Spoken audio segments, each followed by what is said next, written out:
Good afternoon, everyone, and welcome to the March 13th meeting of the Oklahoma City Planning Commission. I'd like to call us to order, and before we begin, I just have a few housekeeping items I'd like to go over. If you have a cell phone with you, please silence or turn it off. If you're here to speak on an item and you are not the applicant, please fill out one of the forms that were available outside to speak and provide it to either Elena or Jared down here. When the item is called, you will be asked to come to the podium, and you'll have up to 5 minutes to speak. If you're here to speak on an item with a large number of people, we encourage you to elect a representative to share your group's concerns. And if that's the case, some additional time will be considered in those instances. Where several speakers are on the same item are to be heard, we ask that you please do your best to limit repetitious comments to concerns, focus on concerns that we haven't heard yet, and then we reserve the right to limit extensive repetitious comments. Please direct all your comments or questions to the commission. If needed, we will ask staff or the applicant to respond to that question if we can't answer it. And then finally, we just appreciate everyone's time and presence to be here today and obligations that you took away from to be here. And we just ask for your cooperation and assistance in upholding the decorum of the meeting. And most importantly, we ask that you don't speak from the audience. So with that, we are ready to get going, and we'll start with receipt of the minutes. Mr. Chair, I'd like to make a motion to receive the minutes for the February 27th, 2025 meeting. We have a motion to receive the minutes. It's been seconded by Commissioner Meek. Please cast your votes.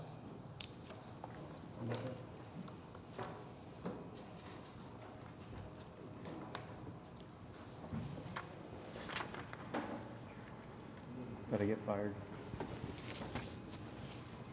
Just not popping up on mine. We need a voice vote. I think I got fired. Okay, all right, minutes are received. All right, item 3, continuance request. We'll start with uncontested requests. We have no uncontested requests. Okay. All right, item B, new requests. You're not in. We have several new requests. Item 10, case SP 596 has been withdrawn. Item 13, case SPUD 1708, request to defer to April 10th. Item 17, case SPUD 1716, defer to March 27th. Item 21, SPUD 1705, defer to March 27th. And item 22, case SP 591 has been withdrawn. Okay. And I believe we have a late addition. Yeah, David Box, 525 Northwest 11th. I need to add item 12. No protest was received, but there are 2 folks here. I did give them my contact information, but I'd ask to defer that 2 weeks to allow us to meet with them. Okay. And that's spot 1695, item 12.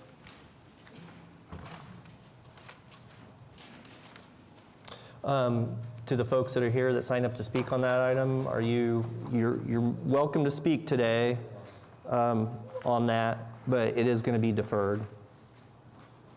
Okay. Okay.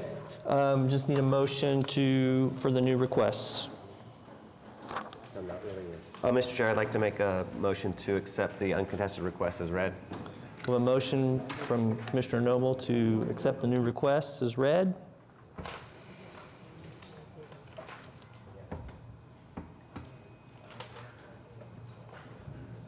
Bear with us a minute.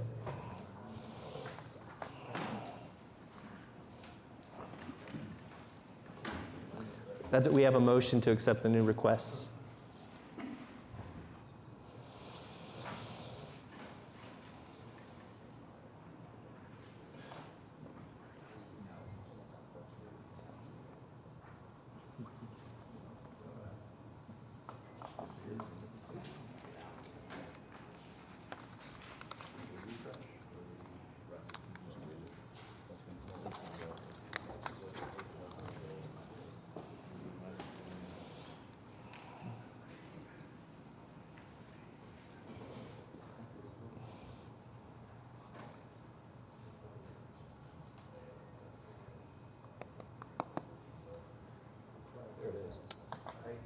There we go.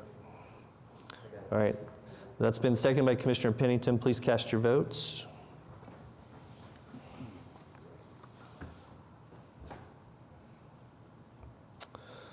And those items are deferred. We move to the public hearing portion of the meeting and the consent docket. Just one item, item 1, C7720, final plat of the enclave at Blackwood Farm, Section 2, located south of Northwest 63rd Street and west of North Council Road. I'll just check, ask if there's anyone here to speak on that item. All right, seeing none, I just need a motion for the consent docket. Mr. Chair, I'd like to make a motion to receive the consent docket as read. Approve. Approve, sorry. Motion to approve the consent docket. It's been seconded by Commissioner Meek. Please cast your votes.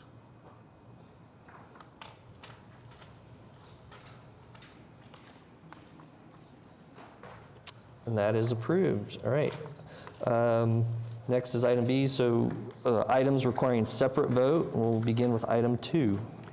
This is PUD 1382-SPU06, application for a specific plan pursuant to the approval of PUD 1832, located at 16201 Ironstone Place. I'm David Walker with McKinney Partnership. I'm here for the applicant and the specific plan. The staff has been very helpful with me, and I'm just here to answer any questions. Okay, thank you. Commissioner Noble, this is Ward 8. You want to lead the discussion? I would. This is just a specific plan that is consistent with the PUD, so I don't have anything on it. Okay. Any other questions or comments from commissioners? All right. No one signed up. No one signed up. With that, I'd like to make a motion to recommend approval of PUD 1382 SP06. A motion from Commissioner Noble to recommend approval of to approve the specific plan. Just noting for the record, staff's review of the specific plan for the development indicates the proposal is consistent with PUD 1382 Master Design Statement and the Master Development Plan. That's been seconded by Commissioner Pennington. Please cast your votes. That item is approved. Thank you. Item 3. This is case CE 1139, application to close the 15-foot wide north-south platted alley within Block 20 of Commercial View Addition, located east of Southeastern Avenue and south of Southeast 11th Street. David Box, 525 Northwest 11th. This is simply an alley closing. You could see from the site there's been 2 other previous closings. The purpose is to consolidate and allow additional development. So we intend to vacate after City Council closes it, and there are no TEs. Commissioner Pennington, this is Ward 7. Anything? I've met with the applicant, fully in support. It's a pretty simple application. I'm assuming there's no one signed up to speak, so I'll make the motion to recommend approval of CE 1139 to City Council. I have a motion from Commissioner Pennington to recommend approval to City Council. It's been seconded by Commissioner Govine. Please cast your votes. And that is recommended for approval. Thank you. Item 4. Item 4 is case CE 1138, application to close portions of the platted utility easements on lots 16 and 17 in Block 1 of Redbud Villas, west of South Council Road and south of Southwest 74th Street. Good afternoon, Mark Grubbs, 1800 South Sarah Road. On behalf of the application, we had 2 buildings that were slightly built over platted utility easements. This is the closing. Staff utilities had no objections. Staff recommends approval, and we would ask for your approval. Okay. Commissioner Meek, this is Ward 3. Yes, thank you, Chairman. Unless anyone signed up to speak, I'm prepared to recommend approval of CE 1138. Okay. No, I don't have anyone signed up to speak. Okay.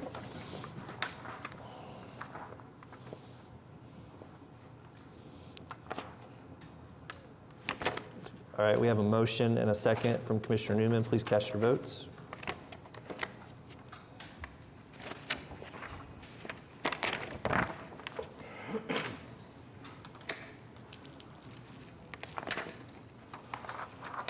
And that is recommended for approval. Thank you. Item 5. Item 5 is VP-6, application to vacate a portion of the final plat of Redbud Villas, being a part of the located west of the Indian Meridian, located south of Southwest 74th Street and west of South Council Road. Mark Grubbs, 1800 South Sarah Road. On behalf of the application, this is a companion item to vacate those portions of the building limit lines and utility easements that were built over. Staff recommends approval. We have no objections from utilities. We would ask for your approval. Okay. There is one TE. You're good with that? The standard. Yes. It's the standard. I forgot reading it, but yes, Yeah. I agree with it. All right. Very good. Commissioner Meek? Yes, once again, I'm okay with everything on this. This is the companion item for that, so I'd like to recommend approval with the 1 TE of VP-6. We have a motion to recommend approval subject to the technical evaluation.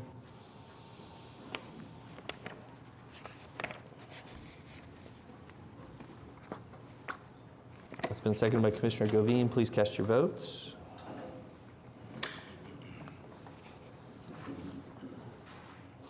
That is recommended for approval. Thank you. Next, we're on to item 6. This is case VP-7, application to vacate a portion of the final plat of the Southern Preserve Phase 1, located south of Southwest 104th Street and east of South County Line Road. Josh Julian, just here to represent the applicant, All right. to answer any questions.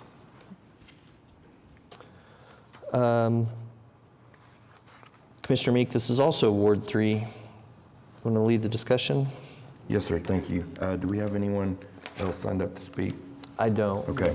I've dug kind of deep into this, spoke to the applicant and the developer and the engineer that was involved. This is a RA zoning. They're all over 1 acre lots.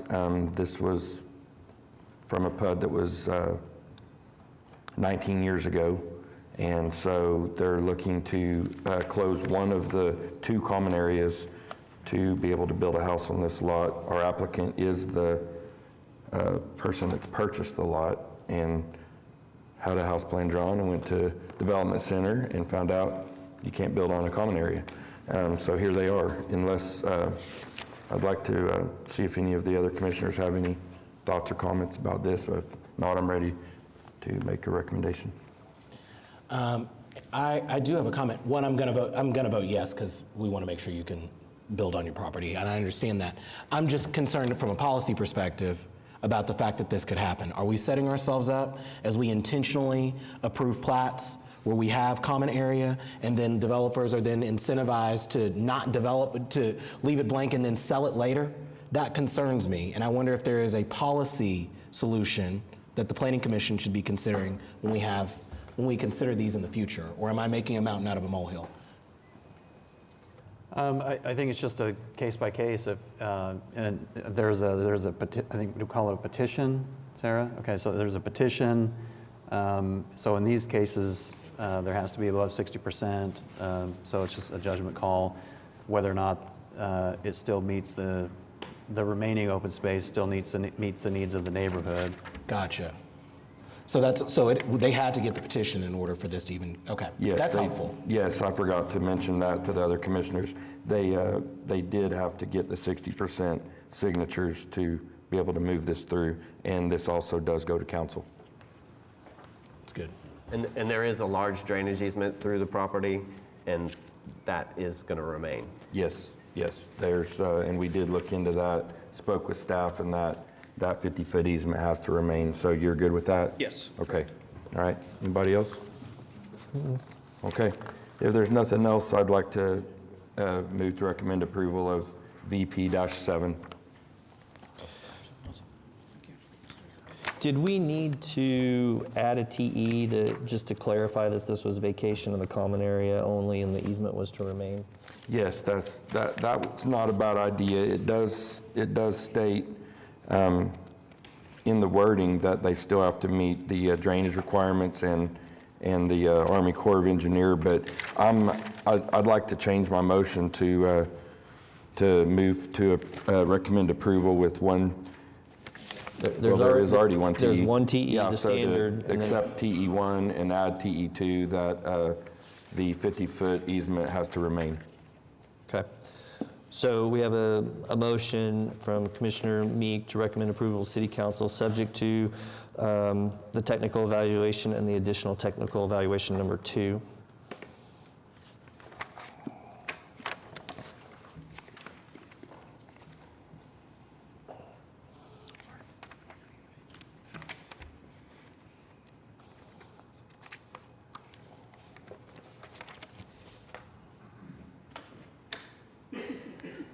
We're just waiting on our system here.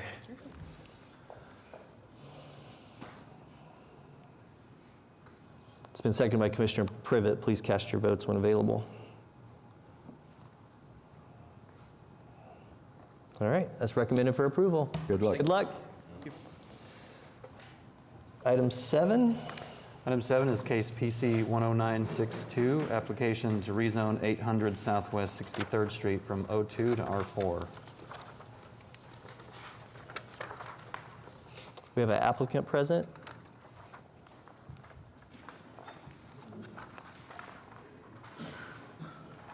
Alberto Contreras. All right, I don't see that, and Mike got caught up. We'll move this down the docket, come back to it a little bit later, and we'll go to item 8. Item 8 is case PC 10963, application to rezone 4511 Southeast 59th Street from R1 to I2. Good afternoon. Hello. I'm Evelyn Keithley. I'm here for my father, Ken Bond. I have a letter of authorization from him. We're just trying to get it rezoned from residential to commercial. Everything around it's commercial, and we couldn't get it appraised even to sell it as residential. The realtor, not the realtor, the appraiser suggested we use a commercial appraiser, which we did. We have a commercial appraisal on the property. You want commercial or industrial? I'm sorry, Commercial or industrial? industrial. Okay. Commissioner Privet, this is your ward, obviously. You want to Yeah, are you? lead our discussion? I think we'll start with the TE. Have you read the TE? Are you okay with striking the back 140 feet? Yeah, that's fine. Okay, for the northern 140 feet? Okay. So the rezoning would only apply to the To the front, very front for part the of it. front which portion. To me makes the most sense. And it's all, otherwise, behind it's the only real residential, so I'm okay with it once that happens, so. Anybody else has anything, we'll let her go, but I'm good. I do not have anyone signed up, so I think we're just ready for a motion. Move for recommendation of approval of PC 10962. Is this, we add the TE that yeah, removes with the, TE in it for sure, the northern 143. Huh? Oh, 19063, really? Okay. Oh, I was on 7, sorry. Yeah, per the TE also, TE1.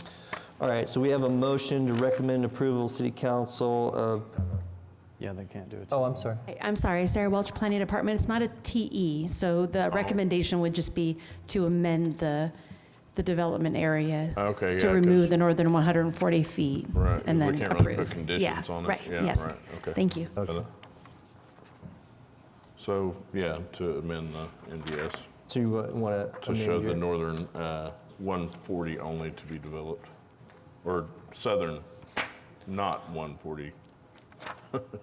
Do not develop the north 140. all right. So you're amending your motion, Yes.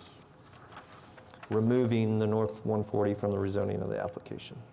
Correct. That's been seconded by Commissioner Meek. Please cast your votes when available.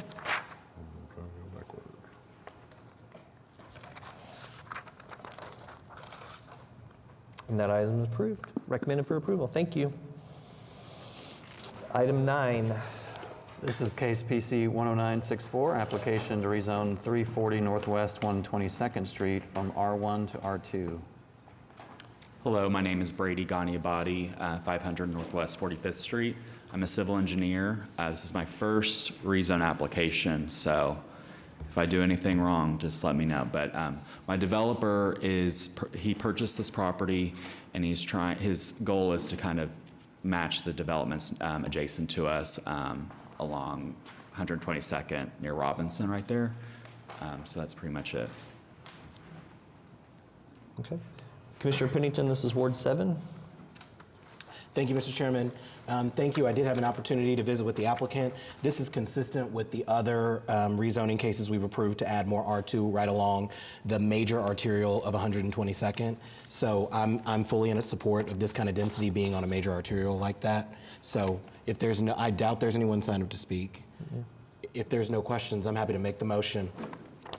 I move, Mr. Chairman, to recommend approval of PC 10964 to City Council. We have a motion to recommend approval from Commissioner Pennington. That's been seconded by Commissioner Noble. Please cast your votes. And that is recommended for approval. Item 10 has been withdrawn.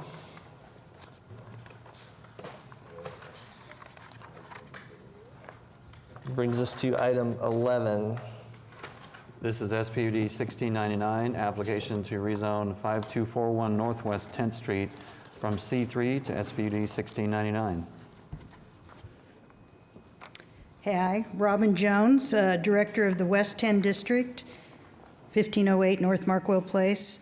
I think everyone might have a vague recollection, and I'm not in favor of this, but I know it's going to happen. They've done a lot of... I'm sorry, Ms. Jones, I'm sorry. We were looking for the applicant. Oh, I'm sorry. I Yeah. don't think he's here. Okay. Duke Nguyen? Okay. All right, well, we can, Telling Mr. Nguyen finally got his parking spots on his site plan, and he didn't even show today for us to congratulate him for it. I'm so excited to get this behind me. I just rushed up here. so we're going to move this down just in case he's running a little late. We'll move this back a little bit. And item 12 has been deferred.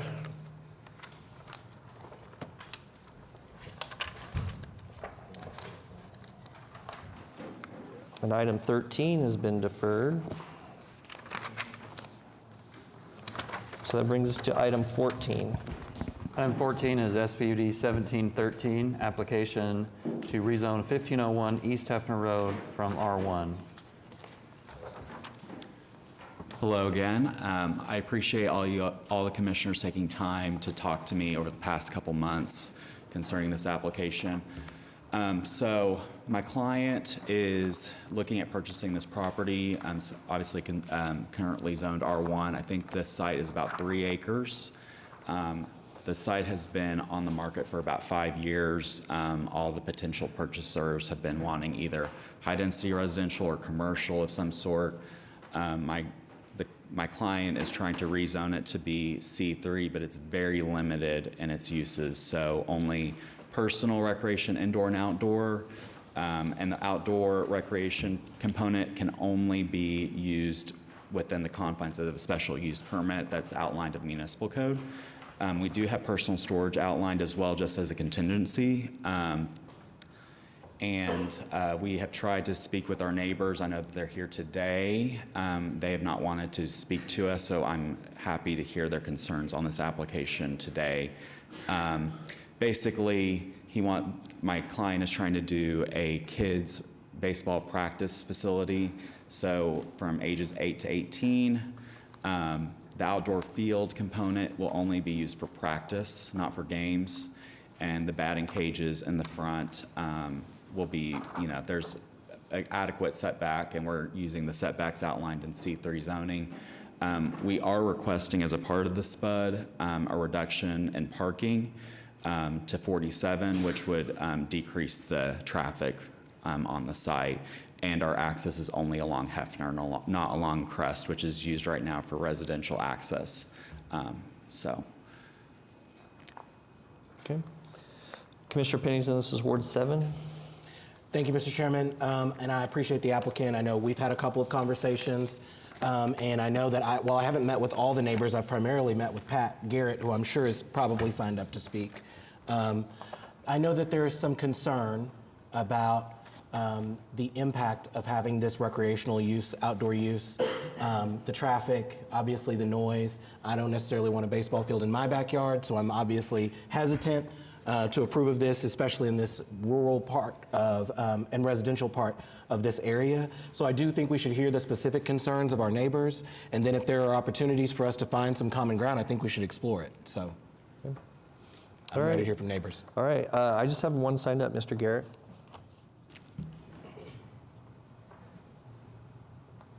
Pat Garrett, 1705 East Hefner Road, Oklahoma City. Welcome. I've got with me my neighbors. If you all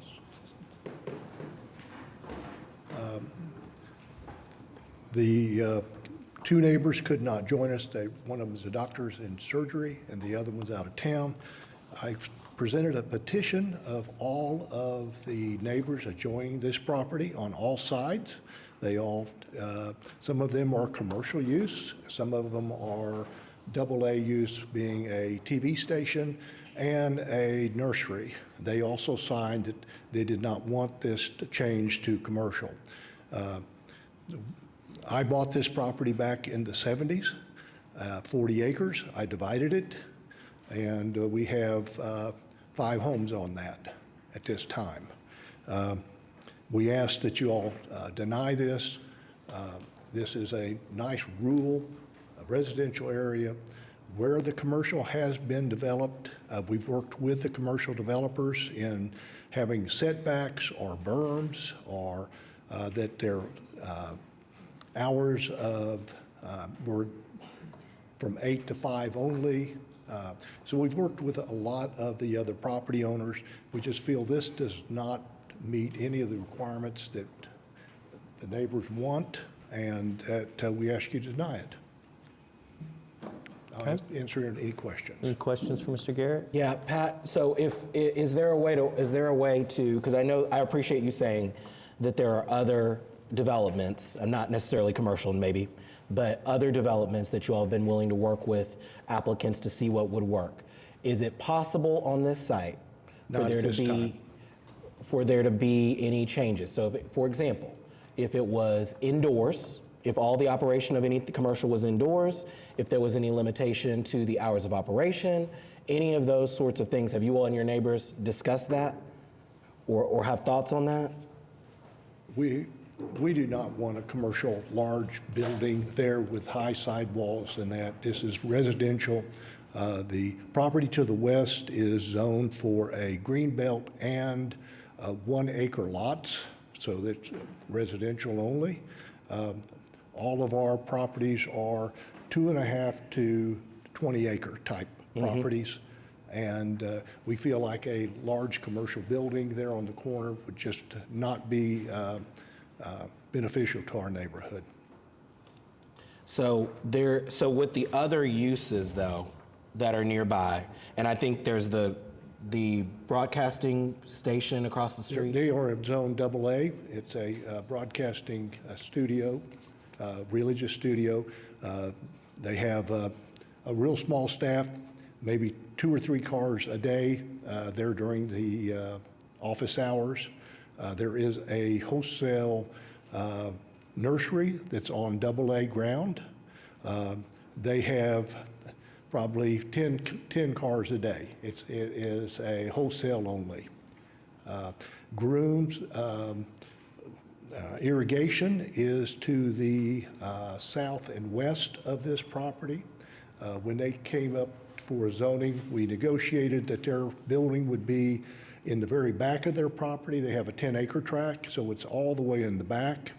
They built a real nice berm and landscaped it, and in between the berm and their building is just a sod farm. So their traffic comes at 7:30 in the morning, it goes home by 4, and we have no traffic there. Well, I appreciate that. I don't have any other questions, I don't think. Okay. I appreciate it. Any other questions from commissioners? Because I don't want to make our neighbors have to keep standing. You all can sit down. Thank you, Mr. Garrett. Thank you. I will make this comment. At this point, with the uses that are recommended, I'm against changing it to commercial. I appreciate Pat sharing some examples of possible uses that have been workable nearby. So I'm not of the mind that there isn't anything that could be done here that's development that might be workable. Don't let me put words in your mouth to our neighbors at all. But as is, I'm a no. But I think that there are still possibilities for what could be worked out. And I certainly wouldn't want to close the door on our applicant having the chance to make some changes that could possibly get there. I think seeing a site plan that addresses some of the concerns that were directly made, low traffic commercial, green belts, better landscaping, so those kinds of things being addressed and the right kind of design, perhaps we could get there with our neighbors. But I'm in agreement with them that the way that it's being proposed now is not sufficient. So would love to hear from our other commissioners about that. I'll start. I'm in agreement with you, with Mr. Pennington's assessment of it. For me, the use is probably just a little too intense to be right next door to other R1 or single-family homes in that area, and it is zoned currently for a single-family home. I will just say that when I spoke to the applicant, I did express to him my concerns about the recreational outdoor, we just don't have a good history with that. And, you know, while on the one hand, you know, you're driving down Hefner and you think, well, where else would you put commercial, et cetera? But if you turn off the Hefner onto the road there, you see very quickly that this is really a neighborhood, you know, and so I just can't get there on this. So I would say, and I'm curious if anybody else is there consensus here on this, or yeah? I can get there without the outdoor events, no indoor only, we're good. But that's about it. So that being pretty much the only use, you know, and that doesn't really probably help anybody. I also didn't have a fundamental issue with the use, but the intensity of the site and the density of what's being proposed in its relationship to the streets doesn't feel appropriate. I was going to ask about the TE, but I don't think there's any point in talking about facade materials because we're at a sort of bigger picture than that at the moment. So I would be open to hearing, there could be a proposal that I would support here with the right mitigation measures, that some of which were mentioned by Mr. Garrett, that I think we could get there, but this one isn't quite there.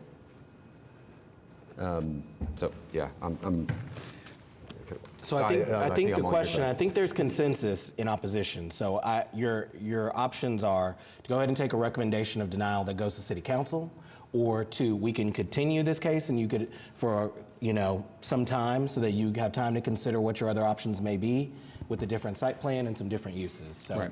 Well, I will say I agree with your assessment of there's stuff that we could do to the site plan to make it more agreeable. We were not given the opportunity to give anything to do that. So that's what my hesitation is that we are willing to do the things that you just proposed. We were not given an opportunity to even propose it by the neighbors. So that's my issue. So we are still willing to talk to them to see what we can do to get there. I just need to hear what they want. So. Well, I think we heard some of those suggestions today. Right. And we don't have to have this negotiation certainly today, right. But I'm happy to be involved in any way in any further discussions about what the site plan might look like if it's doable. And that's not a promise to my neighbors who might be saying, oh, Kamal's looking to find a way to make them get what they want.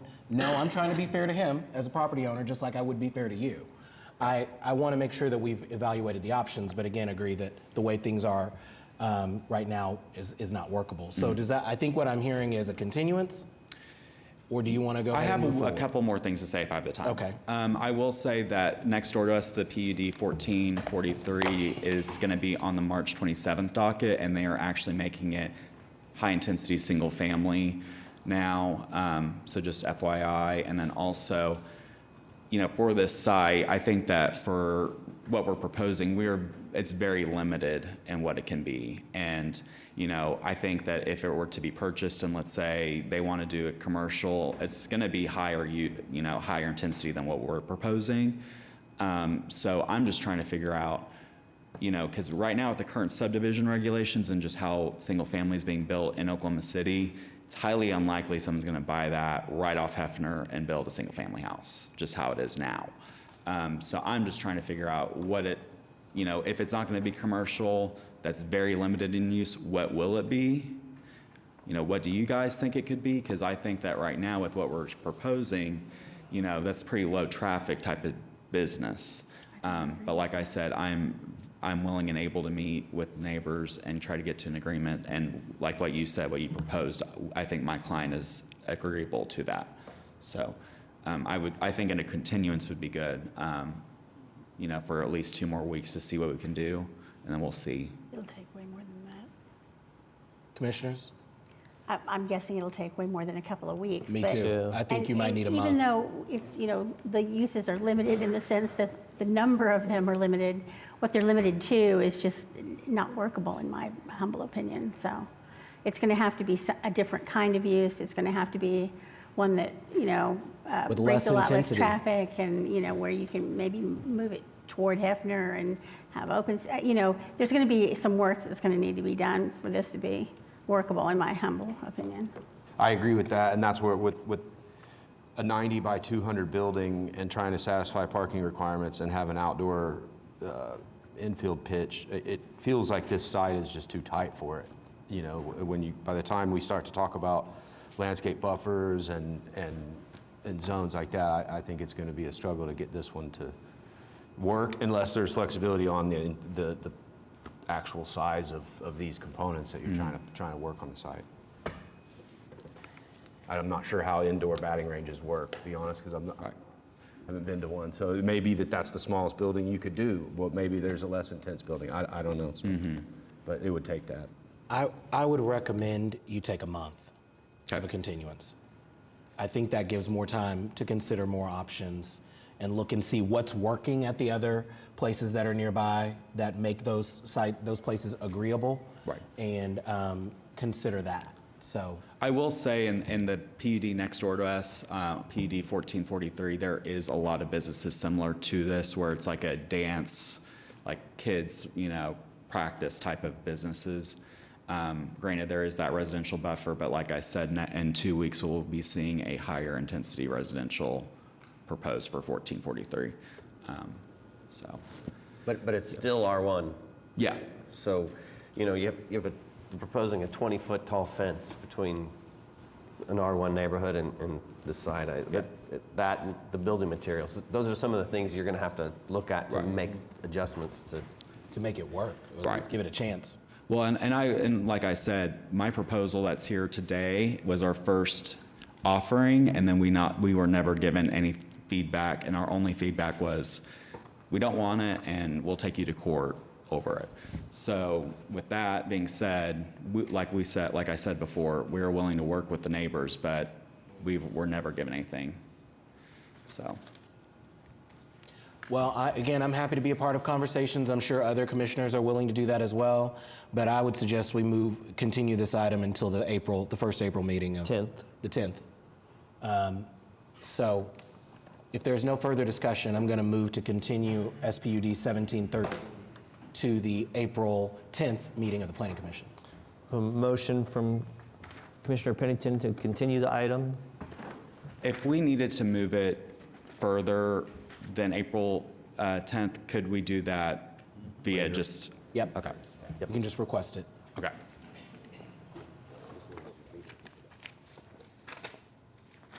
The motion's been seconded by Commissioner Powers. Please cast your votes.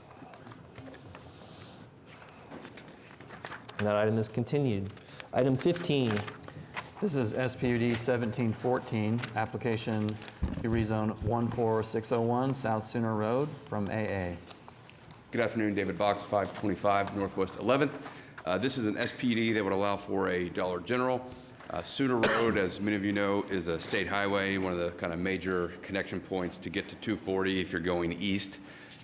You've seen a series of commercial developments kind of pop up on both sides north of 149th. There are no TEs. Happy to answer any questions.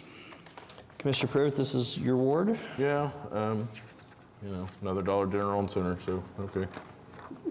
Don't have many issues with it. It's all right for now, for what's around it. I'm good with it. Okay, I do not have anyone signed up to speak. Okay. I will move to recommend approval of SPUD 1714.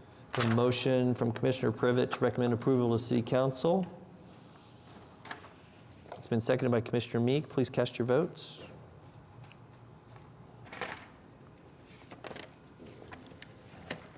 And that item is recommended for approval. Item 16. This is SPUD 1715, application to rezone 2615 Norman Avenue from R1. David Box, 525 Northwest 11th. This is an SPD that would allow for a duplex to be built on a lot that is currently vacant and undeveloped. There are no TEs. Happy to answer any questions.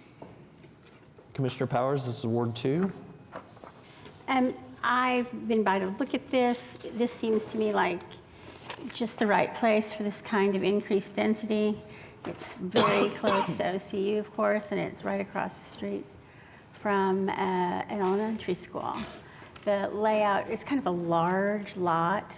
I don't know if it's double wide or what exactly, but it's already got a building that at once upon a time I'm sure was a garage apartment, but it's set sort of off-center from the house.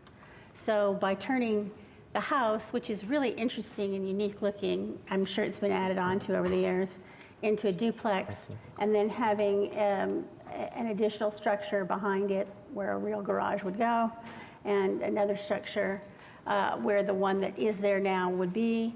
It's a way to increase density without it looking at all crowded. So I'm all in favor of it. If there's not anybody here to speak. I do not have anyone signed up to speak. I will, unless other commissioners have comments or concerns, I'll move approval of item number 16, SPD 1715. I have a motion from Commissioner Powers to recommend approval to City Council.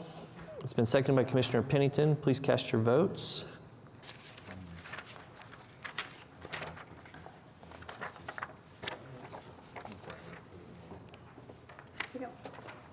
I don't want to give Mr. Gresham a big head, but if all of our applicants would do the kind of landscaping he does on their properties, our approvals would be a lot easier to give.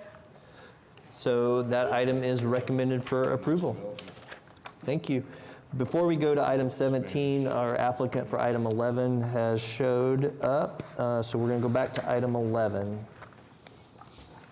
Item 11 is SPUD 1699, application to rezone 5241 Northwest 10th Street from C3.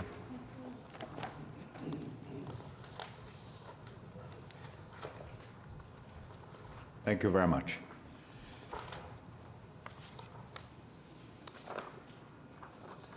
What can you tell us about the changes that you made to this application since we last saw it? Yes, we revised the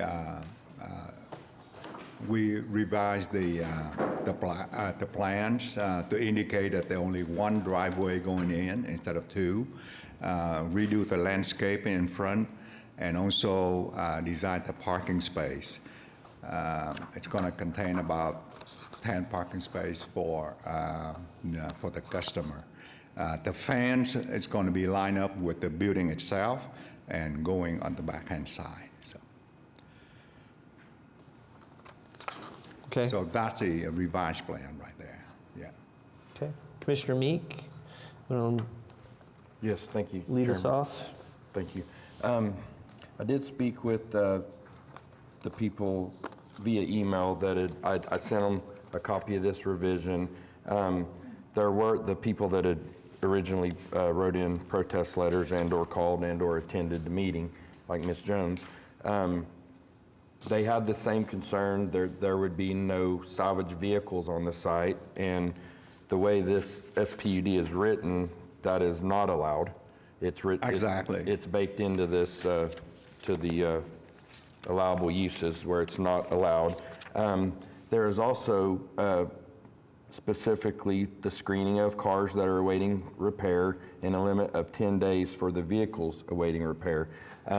I do want to thank you for the updated site plan. I would like to, and other commissioners' opinions are appreciated, but I would like to tie this site plan as a TE that shows that this Yes. closing the drive would be required, the landscaping would be Yes. required, and the fence in its location Yes. would be required.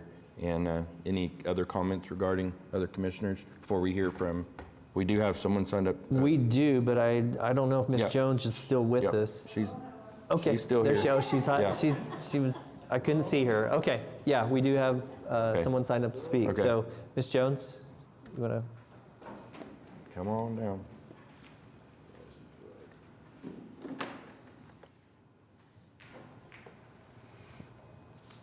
Well, you referenced car repair. To my understanding, there's going to be no car repair. That was what was indicated. No car repair there. So if that could be in the wording. As I communicate with you in the past, we have a place to repair. Right. Sir, I'm if just you saying could what he come to said. the microphone. They are specifically asking for the uses of automotive and equipment cleaning and repairs and automotive and equipment automobile dealership. So they do have the use for repairs. And then with the wording that says repairs can't be setting and waiting longer than 10 days, it was very specific. But you're, Mr. Nguyen, you're saying that you're not going to be repairing cars there? No, it won't be there. Okay. Because they have a garage at a different location, as I believe- showed to her. I believe it'd be real easy to strike the 8300.14, which is the automotive repair. Yeah. Would we need to do that in a TE or would, okay, okay. And then the other, one other thing, you already addressed the salvage cars, and then, and this is a little micro, but there isn't a lot of dimension description of items within the site plan. Right. So They'll take care of that at the permit phase. He will have Okay. to dimension and show accessible parking and parking required widths on the striping. Okay. Yes. Okay, well, I guess I don't have any other Okay. questions. Well, I appreciate you. Thank you for hanging with us. Anybody else signed up? No, other than I appreciate the parking being shown and the traffic flow. You can see that it looks like generally, if it was scaled, it will work. Right. From what I could say, so. Hi, sorry, Sarah Welch, Planning Department.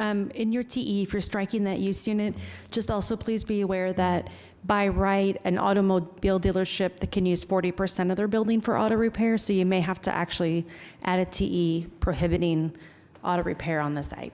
So my question about that was, I mean, would it be easier just to leave? My question is about the automotive and equipment cleaning and repairs use unit. I mean, what else are you losing if you strike it besides the right to repair? Well, if you strike the use unit, then when we look at the SPUD later, we would allow an auto body shop to have the ability to repair autos and up to 40% of their building. So if you don't want that use unit at all, I think you should probably have to prohibit it. So my question was, would it be better just to leave the use units as they are, but state specifically in a TE that no automobile repair will be done on site? And that way it covers both use units, but I don't know what else, like cleaning, I don't know whether we have a problem with him cleaning things on site. Well, you know? cleaning and that use unit encompasses things like tire shops, oil changes, windshield glass replacement, auto repair, just not pulling engines, basically. Okay. But many dealerships, have that service, larger ones where you go in for your oil changes at your dealer and things like that. So it's just, this is a smaller site, and I just wanted to be sure, because later we would not be able to deny an auto repair use within an existing dealership unless it was specifically prohibited. So are you saying that we need to do both? We need to strike automobile and equipment cleaning and repairs completely, and then also condition automotive and equipment dealerships and malls to say no repair on site? Do both? Here, one moment, please. While Sarah's looking that up, I mean, striking the use of repair means it can't be a repair shop as a use. Right, it can't be a If standalone they do have use. a garage bay, or two, I can't remember, in my mind, if the work is in the interest of selling the car, you pull it in the garage, whether they're detailing it or replacing a piece of plastic, isn't that kind of low-intensity repair that is only indoor as it relates to 40% of the area of the dealership? I Is don't that know. really, He's- no, I'm just throwing he's- out from my he's- thought, yeah. is that really a concern that we're trying to prevent? Or- He indicates he's not needing to do repairs on site, so I'm willing to take him at his word on that. But, you know, I don't know. I have more concern about how that might affect a future user of the property. If 40% of it is allowed to be used for repairs, and the goal is for it not to be used for repairs, that's, you know, 40% of something rather than nothing, so. Yeah, well, it's because you can't say, is it just minor repairs to get a car ready to sell, or is it a repair business? That's what we're trying to get to the bottom of, right? Yeah, okay. My question to you was? I hate to, I don't want to make it more complicated. It's a nuance of the code, and I just want to make sure everyone knows. So one of the conditions of auto repair is that the area of automotive and equipment, automobile dealership and malls, that's the use unit, devoted to incidental uses shall not exceed 40% of the area devoted to primary uses. So primary uses include inside and outside displays and display areas and showrooms. And then incidental uses include automotive painting, body and frame repair, and major repair of motors, transmissions, and differentials. So I think by striking the use unit, you can't have a standalone auto repair use, but I would just want to make sure if this is really critical and important, I think this BUD needs to say that you may not have that condition cannot apply. So both, we need to do both. Right, right. And with him stating that he's doing off-site repairs, I'm fine with that. I don't believe Neighbors and/or Action Center would have a problem if he was cleaning or detailing automobiles, but working on them would not be allowed. You good with that, Mr. Newman? Okay. And I did think of one more thing, and this is so micro, but I just don't want to come back here, so, on this issue. When it says have landscaping, it also I know it's implied, but it's to maintain it, because a lot of new building development puts the landscaping up, and I went and drove by your gas station you mentioned on MacArthur. They need a little help on the landscaping, so I don't know if there's anything to do about that, or just say it. I know it's implied, but. Right. Actually, the code, if there's a hose bib within 100 feet of a landscaped area, then that is considered irrigation abilities to keep it alive. I don't believe we have a way to put on here without requiring. I hope it's implied, so. Yeah. Okay, thank you. I mean, per base zoning regulations in the. Right. I mean, a landscape plan is going to have to be, included with the permit. Right. I don't know if there's anything from a code enforcement, if a year or two goes by and several of those plants die, if it's enforceable or It is. how that works. It is. Yes, to be a zoning complaint. So, Yep. The one concern I still have about this is I know we've focused on the automotive use, sales, and beat it to death, is the way I'm looking at this, that's what we're condemning this to be, because That's that's it, the only yes. use that is allowed. So if someone wants to do something else with this in the future, they're going to have to go through the trials and tribulations of coming back to us. And then Ms. to Jones will do be back here. anything. Yes. But it just concerns me that we have such a narrow allowance for uses that that's the only thing that you can do with this property at this Right. point. I wish Mr. Newman well, but basically what he's saying is if this business failed or wasn't able to operate as a car dealership, used car sales lot, it would have to be rezoned to do anything else. But I believe that's also the intent of the parties involved that are protesting this also, that Well, I don't have an issue with that because, I mean, it's a purpose-built gas station building. Right. If you want to do much else, you're probably going to need to tear it down. Right. At least we have someone that's going to run a business out of the existing structure and make use of it. You know, with the So that amount of doesn't work bother me. involved, you know, the owner is willing, is determined to make the business work. I understand. And nobody opened the business for failure. You know, they look for success. And talking about car repair, you know, no car, I can speak for the owner on the behalf of the business. No car is going to come there just for repair and driving off. Okay, there will be some minor repair if the car need to be adjusted here and there, but it's going to be done inside the garage. It won't be done outside. You know, if any car that need to be adjustment at all. But any repair, we already got the garage on Northwest First Street and Northwestern to be repaired that place. So the car's in good driving condition. We're going to bring the display for sale. Yeah. I would So say, no cars would go in this place for repair alone and driving off? No, it won't be the case. Okay. I would say also to your concern, while I share that with respect to some properties, there are others that, you know, I think probably need that. If they're going to be something else when they grow up, then they need to be rezoned. And an area like this, which is in transition, and could kind of tip either way for good or ill, I think it's probably wise for us, you know, to have that opportunity in the event that this is going to be something else, that we have a chance to look at it again. So if the owner of the property is willing to do business on those terms, then I think it's a good idea. Okay. I think we're ready for a motion. All right, bear with me. I would like to move to recommend approval of SPUD 1699 with TE number 1 to strike the use group 8300.14 and to add TE number 2 stating that no auto repairs will be allowed on site. Thank you. Oh, and did you want to add the TE? Oh, yes, about yes, to be yes, sorry, developed in thank you. accordance? Yeah, and TE number 3, that ties the exhibit, site plan exhibit with the curb closure, landscape requirement, and fencing as shown. Yes. To be part of the SPUD. Developed in accordance with the site plan exhibit provided. Yes, thank you. Thank you. And parking. Okay, so we have a motion from Commissioner Meek, subject to the technical evaluations he read in.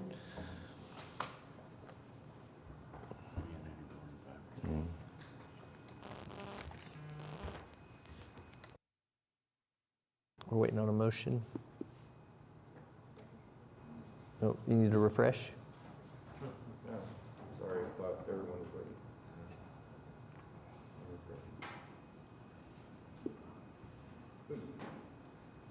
There we go. Seconded by Commissioner Powers. Please cast your votes.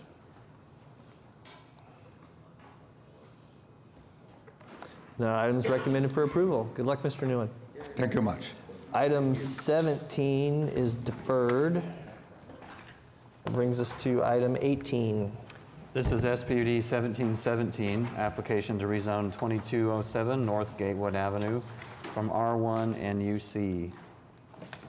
Good afternoon, David Box, 525 Northwest 11th, here on behalf of the applicant, which is Sam Gresham, who's also here with me. The SPD before you would take a home that's been sitting vacant for a little bit and repurpose it to a duplex and then allow 2 additional structures in the back to be built, each of which being duplexes. Jared, if you, when you're done handing that. I've handed out the drawing that Sam has produced. I think it's important to take a look at it because what was proposed is, again, keep that Spanish-style home that is currently on site and then add 2 structures in back that are complementary to existing to the current structure. So This isn't an urban medium area under the comprehensive plan, and what that means is an increase in types of densities and an increase in housing options available are something that are encouraged within the comprehensive plan. So as it relates to the total density within this SPUD, it is in line with the comprehensive plan, which in large part is why staff recommends approval. If you're familiar with Mr. Gresham's work, he has a host of these infill projects that he's done, all of which are wonderful additions to the neighborhoods. I encourage you to go see any of them. And I think you would agree that they're great projects, they're landscaped well, and they're quality developments. So there are two TEs. TE1 we can agree to, but I do just, out of abundance of caution, want to note that the current structure will be modified to be a duplex. And then TE2 we cannot agree to because we will end up losing some of the parking spaces that we think are important to be able to house on site. What you can see from this image, but this will make it a little easier to see, is what we would like to do is keep the parking as proposed in our site plan, add a TE requiring a 4-foot stucco wall be constructed along Gatewood Avenue, and then significant landscaping along the frontage of Gatewood. So we would be able to screen those spots two ways, the stucco wall and then landscaping. We think that's a better approach than forcing potentially some of the cars onto the street. We think containing our parking on site is the way to do it. I know that there's a handful of people here maybe to speak. I did want to point out that although a formal neighborhood meeting hasn't happened, Sam lives in this area and has communicated with a host of those folks. One of the people that protested did modify their stance and actually supported the application once they spoke to Mr. Gresham. I know one of the individuals that will speak, I think, has concerns about the use of R4 in our SPUD because it says general residential, which of course means multifamily. So to that end, I just do want to point out that we've limited it to 6 dwelling units. So it could not develop if Sam were to go away into a traditional apartment complex. We limit the number of structures and the number of dwelling units specifically within the SPUD to 3 structures and 6 dwelling units. So with that said, happy to answer any questions. All right. Commissioner Govine, this is Ward 6. You want to lead the conversation? Sure. And I'm very familiar with this site. I walk by it regularly. I live a few blocks away, and I'm very supportive of the idea of someone investing in this property and getting these buildings renovated and occupied. It's a beautiful structure. It's a double lot, and it's kind of unique in the way that it's situated in the neighborhood. And so I'll just kind of point out for context, the house immediately to the south, I'll call it, slightly southeast, faces 21st. So the back of their property backs up to the side of this property. So that their side yard is what would be adjacent to the proposed wall. And I do want to hear from the people signed up to speak, but my personal opinion is that it's better to provide the parking on site and not put it on the street. So allowing a little bit of, relaxing a little bit to have those additional 2 spaces beyond the front building line, I'm in support of that with the low wall solution, assuming that's an opaque wall. And that is congruent with the fact that the neighbor's hedge basically is out the curb line on that same portion of the property adjacent. So that's just my thoughts, and I'm in support of the case, but certainly want to hear from all sides.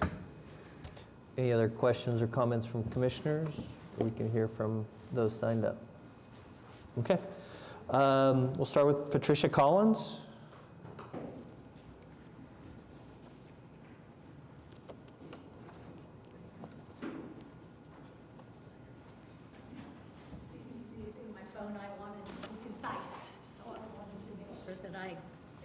Welcome. The matter for you. I also have some photographs. Do I give them to you? Okay. Ms. Collins, if I could, I'm just going to ask you to pull that microphone down a little bit toward you so it makes sure it captures Being you. short's terrible. Okay. My name is Trish Collins. I live in the neighborhood. I've been there for 22 years. Mr. Govan, if you know the neighborhood, you know my house. It's across the street from Triangle Park. I have a view through the yard and from my backyard to the beautiful bell tower at Oklahoma City University, and I love that view. It's just beautiful. So I've seen a lot of changes in the neighborhood in 22 years. I know Sam and Lynn. They are some of the most responsible developers that are around Gatewood, and I have absolute confidence that Sam is going to do exactly what he says he's going to do, and that they will keep the property historic. They are committed to keeping their projects in line with Gatewood Historic District. My concern is the R4 zoning. Gatewood doesn't have the full HP protections that Heritage Hills has, but we are a recognized historic district by the Department of the Interior. Our full name is Gatewood Historic District. Everybody loves the historic districts, but what makes historic districts great is not the pavement or the trees, it's the architecture. And that's what I'm concerned the most about. I trust Sam to do what he says he's going to do, but what happens to the property if he sells it? What happens to the property if something happens to this house and they decide to do something else with it? R4 zoning opens up the property to the pictures. Okay, yeah, the first picture is a giant 3-story tall, flat-faced, flat-topped, soulless apartment building. 5 units on one, five housing units on one unit, on one block. So that's the kind of thing that I'm afraid of that's going to happen, because that does not belong in our neighborhood with all of the Tudor-style houses, the colonial-style houses. That's my concern, is what happens if the R4 designation goes onto that property. Once you get R4, that's a Pandora's box. You can't get things back in control, and you will basically leave the property open to whatever anybody else wants to do. Someone else wants to do a different structure on it, they can fight their own battles, and we'll be happy to fight them. So that's basically what I have to say. All right. I do appreciate what Sam's doing, though. That house, keeping that house is very important. I just don't want to see the zoning changed, and I'm hoping that you guys can work something out that will meet both of our requests. Okay? Thank you, Ms. Collins.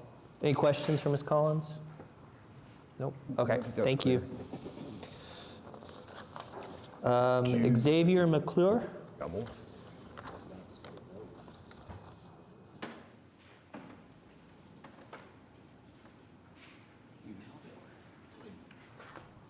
Good afternoon. Hi. I think we had a little bit about how long it would take for the application to come up, so. Anyway, thank you. Xavier McClure, 2200 North Indiana Avenue. I'm an adjacent property. There are 5 immediate adjacencies to this property, all connecting to it. 4 of those are single-family homes. The 5th one is a single-family home with a unconforming garage apartment. Touching a little bit on what Trish was speaking to, the big problem is the density and the R4 zoning. No other units have this kind of density in the neighborhood, asking for 6 residences on a single-use property. Granted, it's 2 properties combined together, but it's, Sam, 100 feet plus a 55-foot lot. It's putting 6 residences where there exists now 1 plus a non-conforming garage apartment. I previously submitted comments, which hopefully you received and are distributed in your packets with more detail about my concerns of the project. Density, regardless of the R4 zoning, is a concern. Again, nobody has that level of density. Regardless of the number of parking spaces provided on the lot, people will park on the street. You'll see a photograph in your packet that I took a few days ago of the daytime use of that street directly across from this property, which is Gatewood Elementary. Cars park there all the time. People drop off, pick up their kids. Staff uses it. This morning I walked out there, both sides of the street were parked up. Emergency vehicles with some frequency, come to the school to take care of whatever's happening there. It's a 20-foot wide street, cars parked on both sides. How much more interference do we want to incur by allowing a usage like this on the lot? In addition to pedestrian and student traffic. A lot of dog walkers in the neighborhood. I live on the corner adjoining property. A lot of dog walkers, a lot of pedestrians, a lot of kids go back and forth to that school. People use that playground to exercise their dogs and have community communications. R4, again, Trish used a perfect word, opens up potential Pandora's box.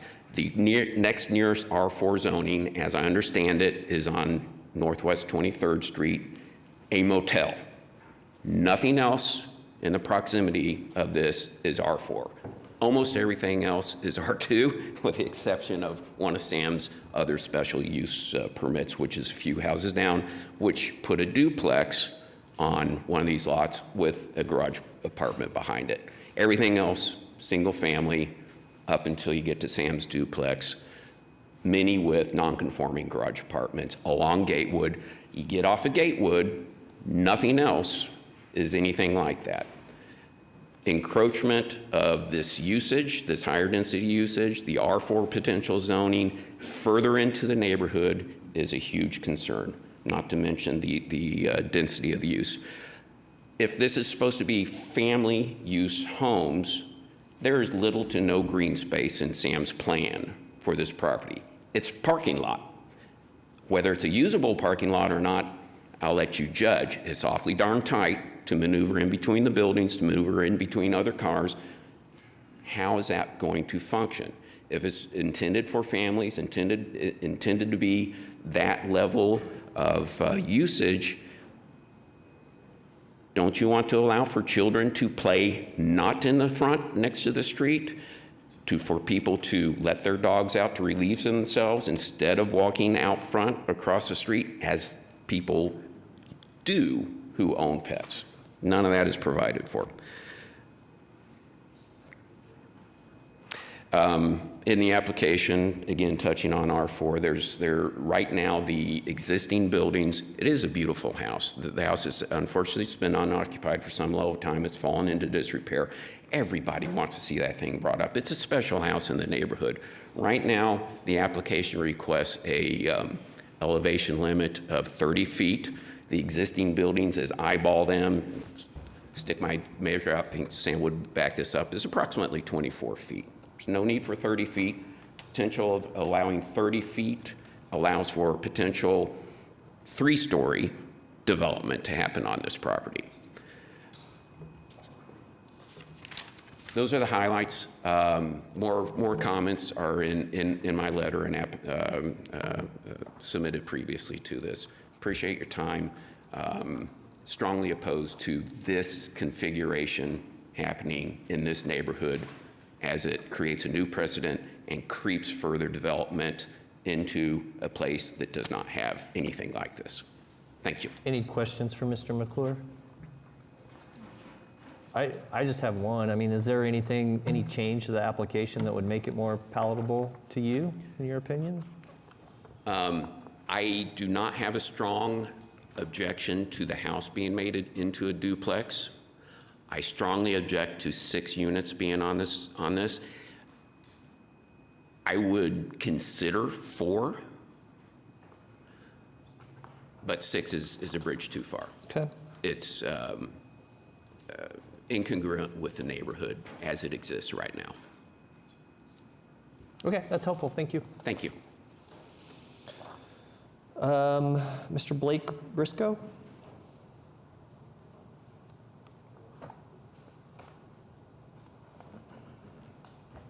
Good afternoon. Afternoon. Blake Briscoe, 2201 North Gatewood. I am the lot adjoining directly to the south. Not to be too redundant, every direction from me is a single-family home.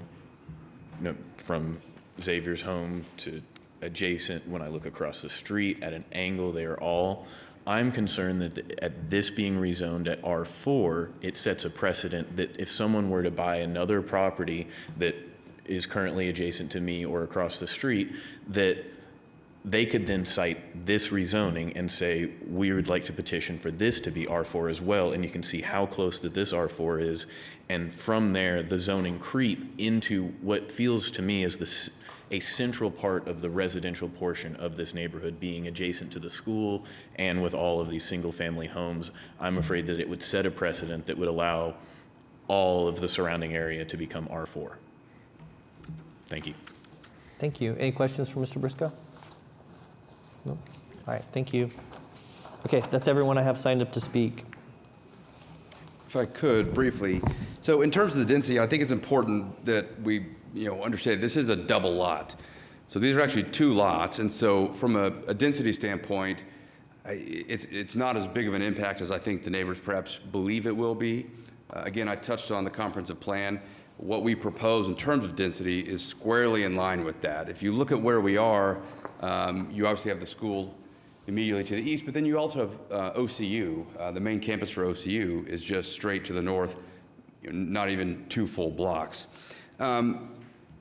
In terms of the height, the standard R1 single-family height allows 35 feet. So the height that we have proposed within our SPUD is actually less than what a traditional single-family zoning would allow.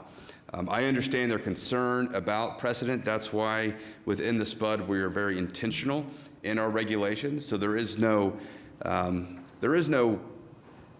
thought that Pandora's box could be opened because we limit it specifically to 3 structures and 6 dwelling units. So if the standard being set is what is proposed via this very specific SPUD, I'm not sure that that's a bad thing for the neighborhood. So in terms of parking, we think we actually perhaps are even over-parked, but we have adequate parking on site. We're not concerned about what may spill over into the streets.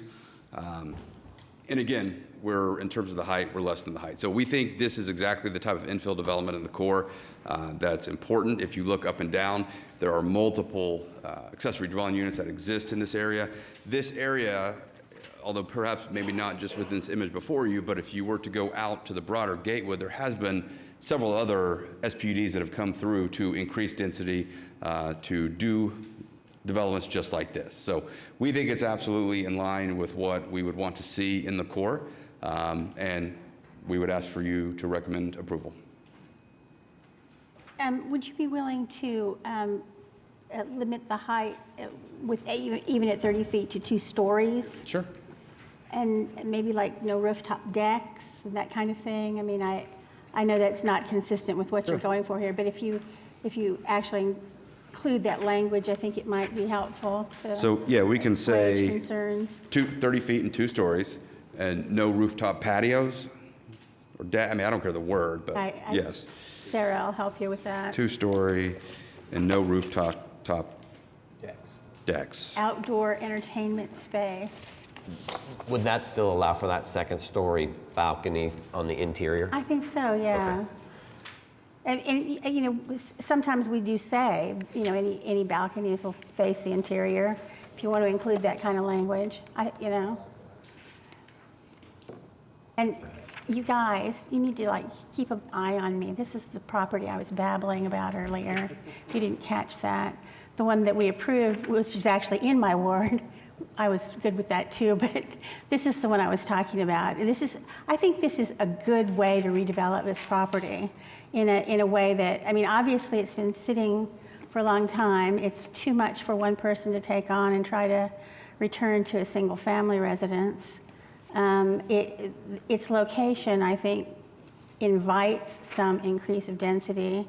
And this seems to me like a really thoughtful way to do that is consistent with the neighborhood. I'm all for limiting it however we need to make sure somebody doesn't tear it down and build apartment complexes, but I can't see that happening here, frankly, so. Right. Yeah. I think that's, sorry, go ahead. Oh, I was going to say, we heard a lot of concern about the R4, but I feel that the limitation that they put on it to 3 buildings and 6 units, and I don't know if there's a way to take that one step further. Well, the we have the TE for retaining the existing home, so that's the key. And this is an SPUD, it's not a straight R4 zone, but they do need the R4 to do the base of the SPUD. So it's not like someone can just come along and put a big apartment block on it with what's there. That makes me feel a lot better. Yeah, I also note that, I mean, I don't agree with the statement that there's nothing like this in the neighborhood. There is no other house as unique as this in the neighborhood, and that's why I want to see it retained. But there are more dense than R1 in Gatewood. But moving north from this property, I know those show as R1 on the, as far as how they're zoned, but how they're used is they're all multi-occupant structures, and probably students and other people that work in the area. And so, have been forever. yes, and so I don't feel that it's out of character, personally. On TE4, just, so we're going to say max of 2-story, no rooftop decks, but I just want to make sure that I know. I can take a stab at that. Okay. If we would say, so what well, if we're done with discussion, I'll go ahead and make a motion here.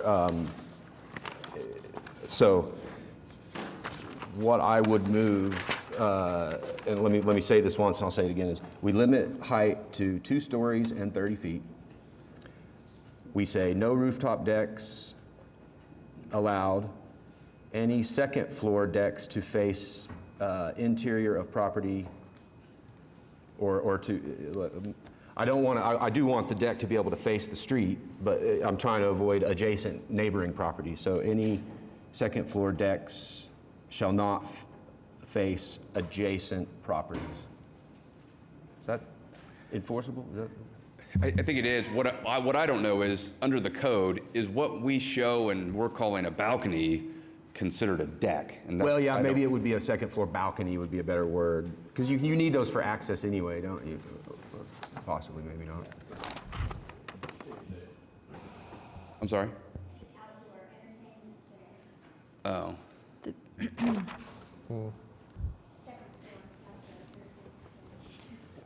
That's a balcony. It's just a balcony. Stealing from the proposed AD ordinances, it was written similar to this.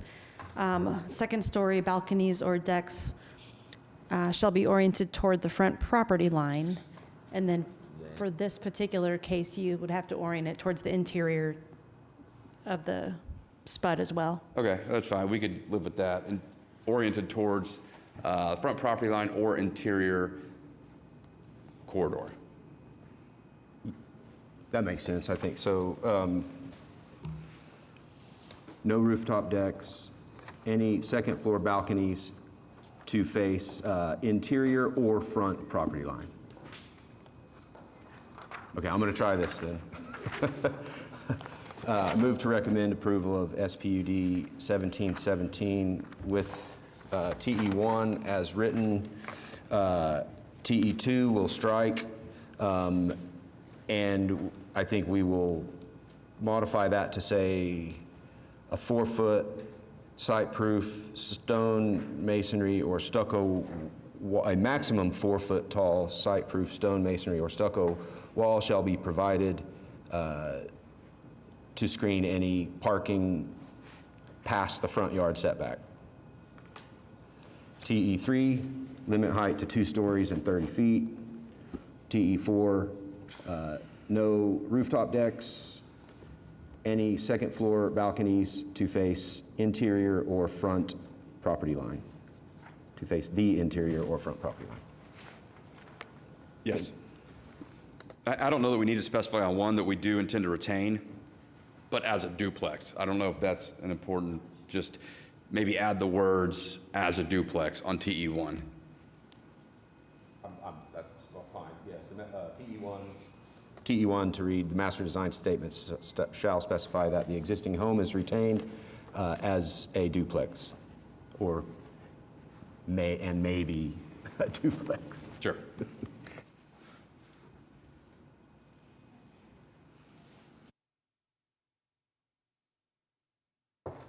So we have a motion from Commissioner Govine that's been seconded by Commissioner Powers. Please cast your votes.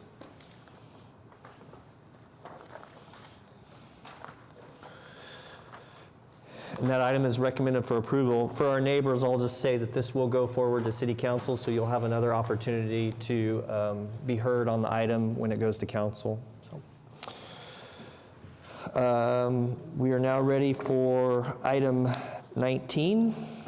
This is SPUD 1718, application to rezone 4036 Northwest 178th Street from PUD 1768. Once again, David Box, 525 Northwest 11th. Here on behalf of the applicant, this is for a personal storage use. Some of you may have been here at Planning Commission when we came through for PUD 1768. That was a large PUD that allowed for single-family, multifamily, office, and commercial. We're now coming back, rezoning a piece of that to allow for the personal storage. So there is one TE that we agree to. Happy to answer any questions. All right. Commissioner Noble, this is Ward 8. And I did meet with the applicant and discuss it. There's a very detailed drainage study that was also accompanying this application, as it is near a floodway and floodplain. It was signed off by Public Works, so did anyone sign up to speak? I have no one signed up to speak. Any commissioners have anything else on this? No. Okay, it was recommended for approval and with one TE. So I'll make a motion to approve SPUD 1718 with one technical evaluation. We have a motion from Commissioner Noble to recommend to City Council approval of SPUD 1718. It's been seconded by Commissioner Meek. Please cast your votes.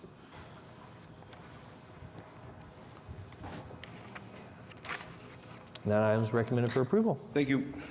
Item 20. This is SPUD 1719, application to rezone 17901 Grove Parkway from PUD 1111.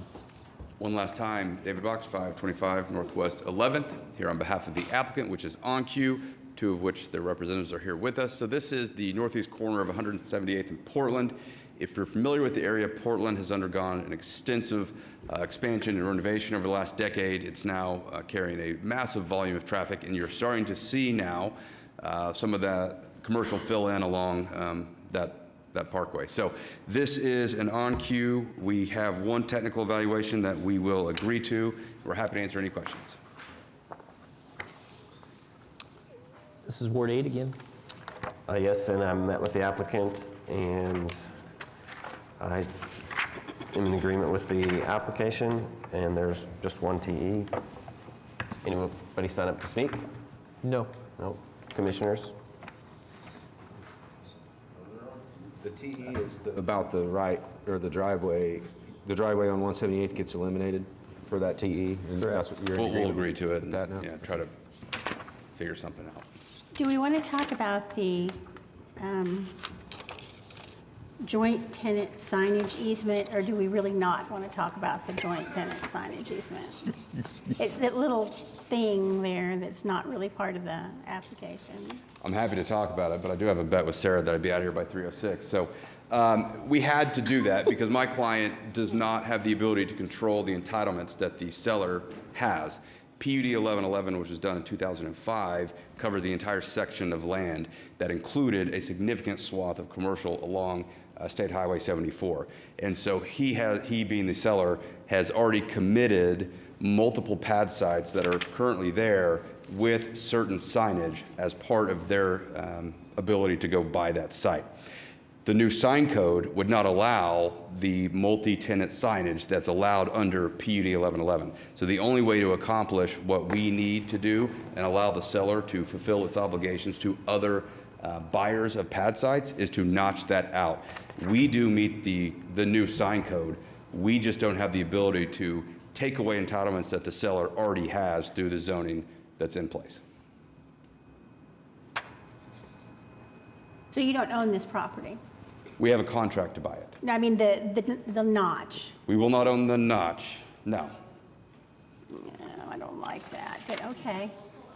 There's no way to do it other than that because I think that they'll own the property, they just won't own the sign rights, correct. maybe? There's no way to do it because the current PUD contemplated, which was negotiated at Planning Commission, taller signs but fewer signs along 74. So we can't modify the sign ordinance now through a PUD or SPUD. So we didn't have the ability to say, per code, except one sign that's already entitled under PUD 1111. Because that would be increasing signage, which is specifically prohibited under the new sign code. But that will still be part of our property code. Yeah, it's okay.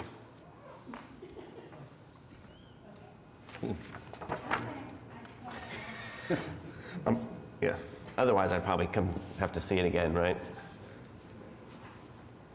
At Board of Adjustments, potentially. Well, you mean if this were included? It would have to, the PUD would have to say per code, which it probably does. And maybe I'll talk a You can little. start reading green eggs and ham now. To make I'm gonna, let me just get my new sign code and read that. No, they are in a bind because the current PUD, they cannot seek a variance because it was specifically negotiated. They'd have to come back, and then it would technically be an off-premise sign. So we'd have a kind of a couple issues. So they opted to go around the sign.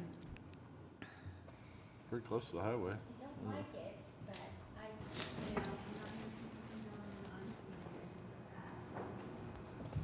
And to sign it, and it's right off a highway, and so. Okay. Does anyone else have 5 more minutes of comments? I can make something up. All right, I think we're just ready for a motion. With that, I'd like to make a motion to recommend approval to SPUD 1719 with TE number 1.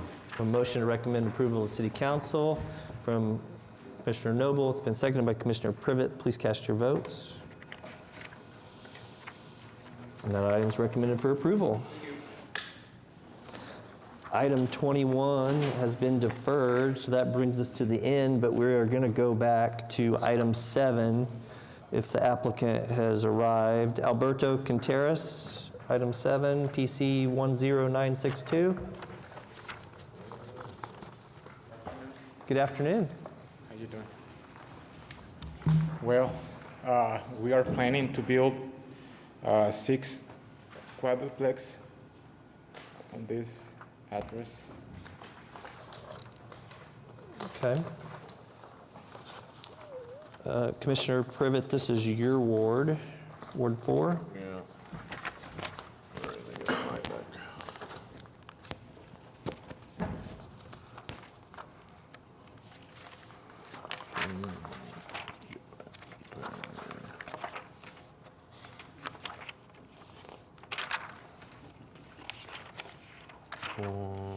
Let's see. On the R4. We have anybody signed up for this one? Yes, I do. Okay, yeah. Jessica Cox. Let's definitely hear from him first. Oh, yeah. Is it, before we go to speakers, is there any information you could give us just a little bit more about the project? We are just on the planning. I mean, right now, we don't have more information till we get approval and we start investing on more information. I mean. Okay. And Sarah, as our neighbor's coming up to the podium to be heard, could you explain what the setbacks are automatically when they are next to R1 for R4, like the limitations? So I know we're going to hear from them, and I'm sure that's going to be part of the discussion.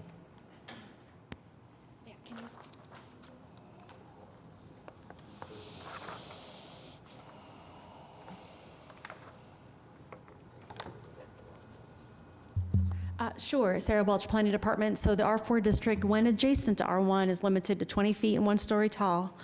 And then the front setback is 25 feet. In this case, they are the step down in height and the screening requirements wouldn't apply to the, I believe those apartments to the west are zoned O2, and then they wouldn't apply to the south. So you'd be looking at the R1 and the R3 to the east and the north. And I think they could probably get to 2 story just because of the street the separation from the street. But no taller than 2 stories. Give me a second, I have to measure, because it goes, Okay. it's at or within 60 feet, it's limited to 20 feet in 1 story. And then it goes up like on a 45-degree bolt plane for the next 15 feet. And then once you get to 75 feet, then there is no limit. And then the level of density, given these limitations? One dwelling unit per 1,250 square feet. So we'd have to do the math on that for you real quick. It should be in your packet, I think. Okay, If not, sorry. I'll do it for you real quick. Gotta read it backwards, let me find it. Okay. While we try and find that information, let's hear from Ms. Cox.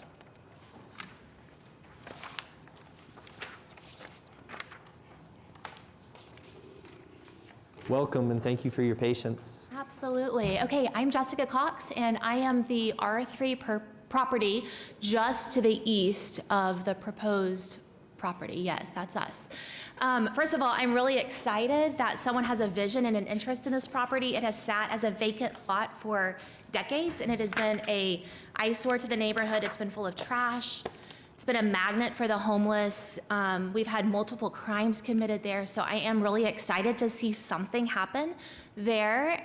My concern is 2 concerns really that stick out first is one, that Southwest 64th Street, whenever you come in off of Western, the entrance to Southwest 64th Street is double lane wide, but it instantly, you would have to see on a Google, oh yeah, on the map, it instantly actually goes to a 1-lane road. So increasing the traffic of all the units it's already an issue with cars having to pull off into the grass to allow other vehicles to pass on Southwest 64th.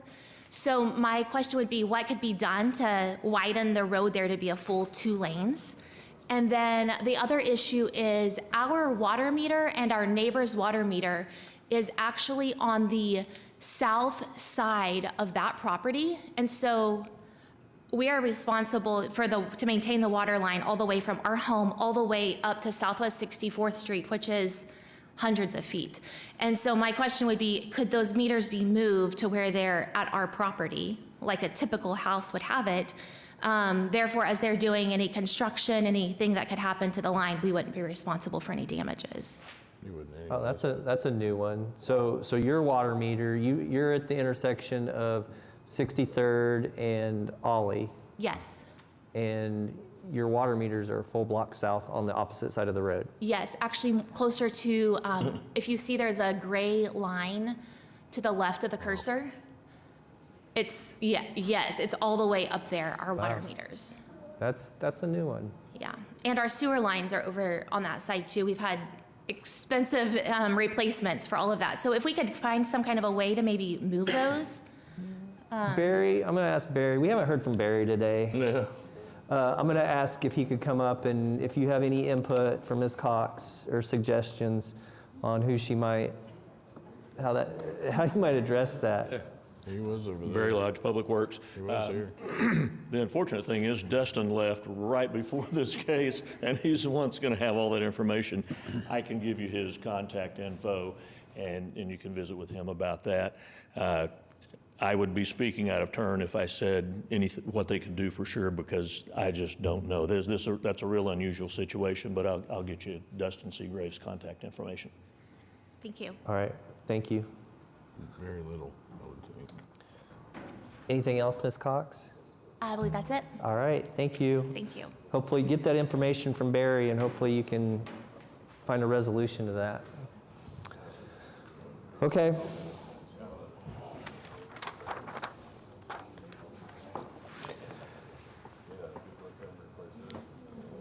Any other questions, comments from commissioners?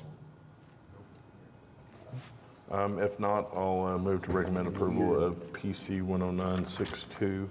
Motion from... I believe we had any TEs. Yes. Motion to recommend approval of PC 10962. Yep. We have a motion from Commissioner Privet to recommend approval of City Council. It's been seconded by Commissioner Meek. Please cast your votes.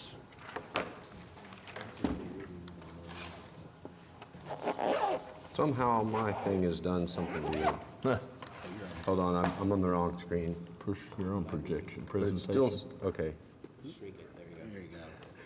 That's a user error. All right, and that item is recommended for approval. We have no other items to be heard. So we'll move on to additional items, communications and reports, planning commission committees.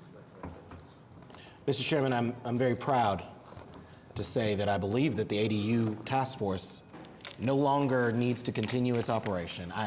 I think that's true, right? I know I missed a meeting, so I think we're done, right? Or are we? Okay, I guess we'll wait and see. Okay. Spoke too You'll soon. jinx it. You'll Celebrated jinx too it. early. I'll stop. Okay. All right, any other committees? No? Planning commission members? Commissioner Powers? Commissioner Meek? Commissioner Privet? Commissioner Newman? Commissioner Govine? Commissioner Pennington? Commissioner Noble? I just want to say that I'm in favor of a left-hand hole punch. I am left-handed, so Is that, I felt like I was overseas. All right. Commissioner LaForge, anything? Nothing from me. Planning department? Nothing. Nothing? Municipal counselor's office? Nothing? All right. Well, with that, we are complete, and I'll call us adjourned. Thank you.